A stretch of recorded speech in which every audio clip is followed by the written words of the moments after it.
আমাদের মুরব্বিরা অনেক ছোট বাচ্চাদের বা অল্প বয়সী বাচ্চাদের মানে বেশিরভাগ এই কথা বলে, আরে বেশি বেশি করে খা, এখনই তো খাবি, আমাদের বয়সে এখন তো আমরা খেতে পারি না। যে আগে ছোটবেলা আমরা তত বয়সে যা খাওয়া খাইছি, এটা আসলে একদম ঠিক না। ছোটবেলা থেকে বাচ্চাদের খাবারের শৃঙ্খলা এবং কতটুকু পরিমাণ খাওয়া উচিত এবং কি কি খাবারগুলো স্বাস্থ্যের জন্য ভালো, ছোটবেলা থেকেই তাদেরকে শেখানো উচিত। আপনি পশ্চিমা ইউরোপ কান্ট্রি আপনার বাচ্চাদের দেখবেন, তাদেরকে ছোটবেলা থেকেই তাদের খাবারের রুচিশীলতা এবং কি কি পরিমাণ কোন কোন খাবারগুলো ভালো, এগুলো একটা সঠিক মাত্রায় খাওয়ানো শেখানো হয়। যার কারণে তাদের শেষ বয়সে মনে করেন অনেক নানান বিধি ধরনের সমস্যা, রোগ বালাই থেকে এবং স্বাস্থ্যের যে স্থূলতা থেকে রক্ষা পায়।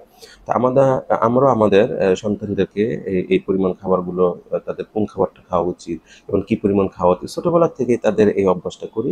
এটা আমাদের বাচ্চাদের ভবিষ্যতের জন্য, স্বাস্থ্যের জন্য অনেক ভালো।